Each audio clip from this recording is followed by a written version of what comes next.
को एगुण दुगुण तिगुण चौगुण के साथ करना है। ठीक है, तो आइए सबसे पहले हम झपताल के बारे में पढ़ते हैं। झपताल जो है तबले पर बजने वाली बंद बोलों की ताल है। अब आप कहोगे बंद बोल क्या होते हैं? तो बंद बोल वो होते हैं जो ताल तबले पर बजेगी वो आपकी बंद बोलों की ताल होगी, और जो ताल मृदंग या पखावज पर बजते हैं वो आपकी खुले बोलों की ताल होती है। ठीक है, बंद बोलों की ताल कौन सी है? जो तबले पर बजे, और खुले बोलों की ताल जो मृदंग या पखावज पर बजती है। झपताल 10 मात्राओं की ताल है। इसमें कुल 4 विभाग होते हैं। देखो, हमें कोई भी ताल कर रहे हैं तो सबसे जो उसका ज़्यादा महत्व होता है वो है कि आपकी कौन सी ताल कितनी मात्राओं की है। तो हमें सबसे इम्पोर्टेंट पहला पॉइंट हमारा यही होता है कि कोई भी जो ताल है वो कितने मात्राओं की ताल है। तो वो 10 झपताल जो है आपकी 10 मात्राओं की ताल है। 4 विभाग है। पहला विभाग 2 मात्रा का है, दूसरा विभाग 3 मात्रा का, तीसरा विभाग 2 मात्रा का और चौथा विभाग 3 मात्राओं का है। इस ताल की पहली, तीसरी, 8वीं पर ताली होता है और छठी मात्रा पर खाली होता है। देखो, कोई भी ताल आप कर रहे हो तो उसकी पहली जो मात्रा होगी ना, तो उस पर हमेशा आपका सम रहेगा, या फिर हम ये भी कह सकते हैं पहली ताली रहेगी। ठीक है, तो जो इस ताल की पहली, तीसरी, 8वीं ये जो मात्राएं हैं इस पर ताली रहेगी, और छठी मात्रा पर आपका खाली होगा। खाली के लिए हम 0 चिन्ह का प्रयोग करते हैं। इस ताल का जो अधिकतर प्रयोग है वो मध्य लय के गीतों के साथ होता है। जो इस ताल का प्रयोग है कैसे किया जाता है? तो जो मध्य लय के गीत होते हैं, गाने होते हैं, इनके साथ किया जाता है। और इस ताल का जो प्रयोग है ख्याल में, गत एवं कथक नृत्य के साथ किया जाता है। अब आपको अगर ये समझ में नहीं आया तो हम इस ताल की टेबल है जो वो समझ लेते हैं। आपको ये लर्न करने की ज़रूरत नहीं पड़ेगी। अगर आपने टेबल लर्न कर ली तो आपको बहुत अच्छे से अपने आप ही राइट कर लोगे आप सब कुछ। सबसे पहली बात क्या होती है कि हमें मात्राओं में हमें कोई भी ताल होती है तो उसकी मात्राएं ध्यान रखनी होती है कि कितने मात्राओं की ताल है। तो झपताल आपकी 10 मात्राओं की ताल है। ठीक है, 10 मात्राएं हैं ये आपकी कुल। अब इसमें क्या है कि आपके ये विभाग बने हुए हैं। आप ये देख रहे हो लाइंस, तो ये आपके क्या बने हुए हैं? विभाग। अब ये आप विभाग कैसे हैं? ये पहला जो विभाग है 2 मात्रा का, 1 2, 2 के बाद लाइन है आपकी। इसके बाद ये विभाग है जो 3 4 5, मतलब आपकी यहाँ पे कुल 3 मात्राएं होगी तो 3 मात्राओं के बाद विभाग है, फिर 2, फिर 3। तो इसका ताल का जो क्रम है ना, अगर आपको याद नहीं हो कि विभाग ये कैसे रहेगा, तो इस ताल का जो क्रम है विभाग बनाने का वो ऐसे है 2 3 2 3। मतलब 2 मात्राओं के बाद विभाग बनेगा आपका, फिर 3 मात्राओं के बाद बनेगा, फिर 2 मात्राओं के बाद बनेगा, फिर ये आपका 3 मात्राओं के। अगर ये आपकी टेबल सही है तो डेफिनेटली आपका सारा क्वेश्चन सही होगा। अगर आपने इस टेबल में थोड़ी सी भी मिस्टेक की तो आपके पूरे चांसेस है कि पूरे क्वेश्चन को भी कट किया जा सकता है। तो इसलिए टेबल को अच्छे से लर्न करें और अच्छे से बिना मिस्टेक के मतलब इसको करें आप। इसके बोल देखते हैं क्या है। धिन ना धिन धिन ना, तिन ना धिन धिन ना। ठीक है, ये बोल है आपके। धिन धिन ना, तिन ना धिन धिन ना। अब मात्राएं हैं, कुछ बुक्स में आपको छोटी मात्राएं दिखेंगी धिन के ऊपर, कुछ में आपको बड़ी। तो ये मिस्टेक पॉइंट नहीं होता, आप बड़ी लगाओ चाहे छोटी लगाओ। ठीक है, तो आपको बोल पता चल गया, धिन ना धिन धिन ना, तिन ना धिन धिन ना। इसके बाद है कि पहली मात्रा पर क्रॉस का चिन्ह है, ये सम का चिन्ह होता है। तो आप कोई भी ताल करेंगे तो उसकी पहली मात्रा पर हमेशा आपका क्या रहेगा? सम। जब हमारा नेक्स्ट विभाग स्टार्ट होता है तो हमें उस पर ताली या खाली बताना होता है। तो हमारा नेक्स्ट विभाग तीसरी मात्रा से स्टार्ट हो रहा है, तो तीसरी मात्रा पर क्या दिखाया गया है? ये दूसरी ताली। और छठी मात्रा पर क्या है आपका? खाली। खाली के लिए हमेशा किस चिन्ह का प्रयोग करते हैं? 0 का प्रयोग किया जाता है। और 8वीं मात्रा पर तीसरी ताली। पहली मात्रा पर सम, या फिर इसको हम पहली ताली भी कह सकते हैं। ये दूसरी ताली है, ये तीसरी ताली है। ठीक है, अब मैं आपको एक बार हाथ पर करके दिखा देती हूँ कि ताल हाथ पर कैसे बजेगी। तो आप देखिए, ध्यान से देखेंगे। धिन ना धिन धिन ना, तिन ना धिन धिन ना धा। ठीक है, अब इसकी दुगुन। दुगुन में क्या होता है कि आपको एक मात्रा में 2 बोलों को लिखना होता है। या आपके 2 बोल है, जैसे पहले 2 धिन ना, तो एक मात्रा में आपके कितने बोल आने चाहिए? 2। तो आप इन पहले 2 बोलों को इकट्ठा करके लिख देंगे धिन ना।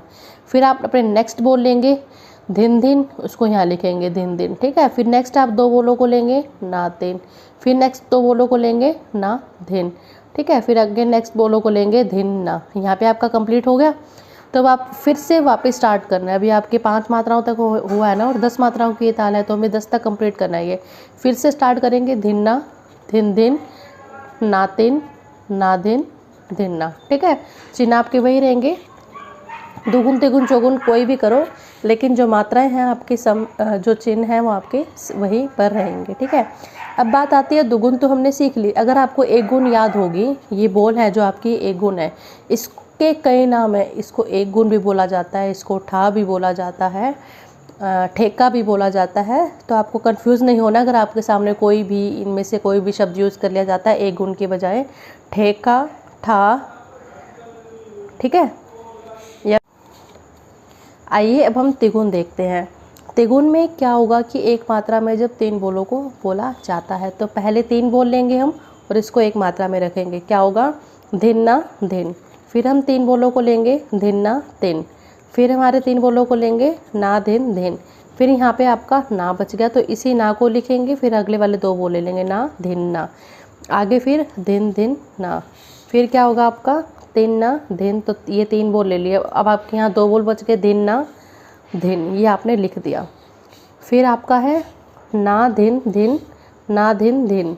फिर ना तिन्ना धिन धिन ना। ठीक है, दोनों साइड्स आपको मैंने दिखा दिया है कि आपको कैसे तिगुन इसकी बनानी है। आगे देखते हैं हम इसके चौगुन। चौगुन में क्या होगा, जब हम 4 बोलों को इकट्ठा करके लिखेंगे, तो 4 बोलों को इकट्ठा करके लिखेंगे जब, क्या होगा, तो धिन्ना धिन धिन, ये आपके 4 बोल हो गए। उसके बाद अगले बोल स्टार्ट करेंगे, ना तिन ना धिन। तो आप ये चौगुन भी इसी तरीके से खुद कर लोगे। अब आपको समझ आ गया होगा कि कैसे हमें दुगुन तिगुन चौगुन बनानी है। बस हमें एक बात ध्यान रखनी है कि हमें ये कब तक बनाती रहनी है। जब तिगुन चौगुन होगी तो हमें ये 10 मात्राओं में कंप्लीट करनी है। जब तक 10 मात्राओं की है ना, तो जब तक हमारे 10 मात्राओं तक ये तिगुन कंप्लीट नहीं हो जाते, तब तक हमें तिगुन को बनाते रहना है। और जो आपकी तिगुन है वो डेफिनेटली जब उसका एंडिंग पॉइंट आएगा तो वो यहीं पर आकर एंड होगी। चाहे वो चौगुन करोगे, चाहे वो एक गुण दुगुन कुछ भी आप करते हो, तो वो आपका एंडिंग पॉइंट क्या रहेगा, यही रहेगा, आपकी यहीं पर आकर वो ताल समाप्त होगी। ठीक है, अब है रूपक ताल। तो रूपक ताल जो है, ये ताल तबले पर बजने वाली बंद बोलों की ताल है। देखो, झपताल और रूपक दोनों ही तबले की तालें हैं। तबले की ताल है तो बंद बोलों की ताल है। ये बात आपको अच्छे समझ आ गई होगी। अब इस ताल की मात्राएं कितनी है, 7। इस ताल का पहला विभाग 3 मात्रा का, दूसरा और तीसरा विभाग 2 मात्रा का। इस ताल की पहली मात्रा पर खाली होता है और चौथी मात्रा और छठी मात्रा पर ताले दिखाया जाता है। देखो, अभी मैंने आपको कहा था कि हर ताल की पहली मात्रा पर आपको क्रॉस लगाना है, सम का चिन्ह लगाना है, ये कन्फर्म है। लेकिन एक रूपक ताल, जितनी भी तालें हैं, सभी तालों में से आपकी एक रूपक ताल ऐसी ताल है जिसकी पहली मात्रा पर हम खाली दिखाएंगे, मतलब 0 का चिन्ह दिखाएंगे। इसके अलावा कोई भी ऐसी ताल आपके नहीं है जिसकी पहली मात्रा पर आपको कभी खाली दिखाई देगा। तो एक ये शास्त्रीय तालों की अपवाद ताल मानी गई इसी कारण से, क्योंकि शास्त्रीय नियम को तोड़ रही है। जो आपके नियम है कि हर ताल की पहली मात्रा पर क्या रहेगा, सम, तो इस नियम का तोड़ने के कारण ये शास्त्रीय तालों की अपवाद ताल है ये। ठीक है, केवल रूपक ताल एक ऐसी ताल है जिसकी पहली मात्रा ही खाली है, जबकि अन्य तालों की पहली भरी होती है। ताली को ही भरी कहा जाता है। तो इस ताल का प्रयोग गीत गज़ल भजन के साथ किया जाता है। शास्त्रीय संगीत में इस ताल का प्रयोग ख्यालों तथा गतों के साथ होता है। तो आइए हम इसके बोल देखते हैं। तिन तिन्ना धिन्ना धिन्ना, ये आपके बोल है। मैं आइए ये ताल मैं आपको हाथ पर करके दिखाती हूँ, इसको आप ध्यान समझेंगे। खाली के लिए हम हाथ को ऐसे हवा में लहराकर दिखाते हैं। तो स्टार्ट करते हैं, तिन तिन ना धिन ना धिन ना तिन। ठीक है, ये आपके हैं। कोई भी जो ताल है वो हम आपकी कोई भी ताल जब हम फिनिश करते हैं तो उसको सम पर ही ख़त्म करते हैं, तो यानी कि पहली मात्रा पर ही ख़त्म करते हैं। तो तिन तिन्ना धिन्ना धिन्ना, ये आपके बोल हैं। तो अब इसमें देखो, आपको अगर वो जैसे परिचय लर्न करने में प्रॉब्लम होती है कि हम कैसे इस परिचय को लर्न करें, तो आप इस टेबल को अच्छे समझ लो। आपको लर्न करने की जरूरत नहीं पड़ेगी, आपको ऑटोमेटिक वो आप लिख पाओगे कि कैसे उसको लिखना है। देखो, सबसे पहले हमें क्या बताना होता है, ताल में मात्राएं कितनी है। तो ताल में मात्राएं कितनी है, 7। उसके बाद हमें बताना होता है कि इस ताल में कितने विभाग हैं। तो आप काउंट कर सकते हो कितने विभाग हैं, 1 2 3। कितने विभाग हुए आपके, 3। अब ये जो 3 विभाग हैं कितनी कितनी मात्राओं के हैं। जो पहला विभाग है आपका 3 मात्राओं का, दूसरा विभाग है 2 मात्राओं का, और जो तीसरा विभाग है वो भी आपका 2 मात्राओं का है। ठीक है, तो पहली मात्रा पर हम क्या दिखाते हैं, खाली है इस ताल में, यानी कि वैसे खाली है, वैसे अगर नियम के अकॉर्डिंग देखा जाए तो पहले ताल पर हमेशा सम होता है, लेकिन आपको खाली ही दिखाना है। ठीक है, चौथी मात्रा की बात करें तो दूसरी ताली, और छठी मात्रा की बात करें तो तीसरी ताली है ये। ठीक है, और इसके बाद आप बता सकते हो कि इस ताल में क्या गाया बजाया जाता है, तो आपको इजी रहेगा लर्न करने में। अब इसकी दुगुन, तो दुगुन आप खुद बना सकते हो, ये करवाने की शायद अब ज़रूरत नहीं है। इस ताल की मैं आपको करा देती हूँ दुगुन। 3 3 ना धिन ना धिन। ठीक है, उसके बाद ये ना 3 तिन्ना धिन्ना धिन्ना। ठीक है, और ये आपको अर्धचंद्राकार जब दुगुन तिगुन चौगुन करते हैं तो ये ज़रूर बनाना होता है। ठीक है, अब आप तिगुन भी खुद से कर सकते हो, ये करवाने की शायद ज़रूरत नहीं है अब, और चौगुन भी खुद से बना सकते हो एक मात्रा में 4 बोलों को लेकर के। ठीक है, अब बात करते हैं धमार ताल की। जो धमार ताल है ये मृदंग या पखावज पर बजने वाले खुले बोलों की ताल है।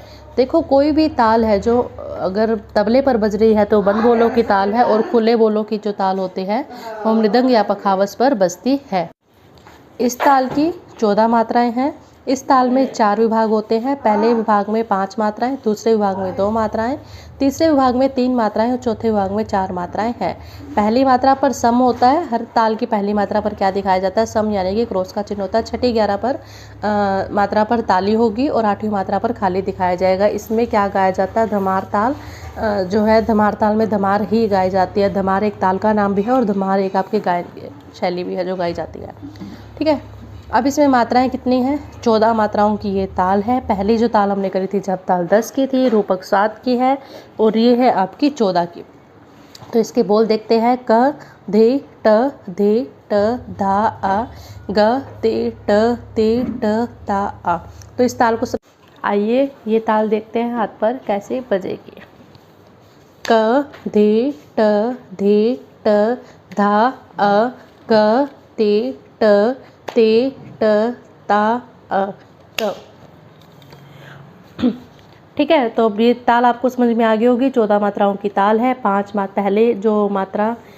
मात्राओं का पहला विभाग है, 2 मात्राओं का दूसरा, फिर तीसरा जो है 3 मात्राओं का, और चौथा जो है आपका 4 मात्राओं का। तो 5 2 3 4 इस तरीके से आपके विभाग बने हुए हैं। बोल आपको पता चली गए क्या है। दुगुन आप कर सकते हो, 2 बोलों को ज्वाइन करके आप लिख सकते हो। दुगुन तिगुन चौगुन अब आप खुद ही बना सकते हो। तो थैंक यू।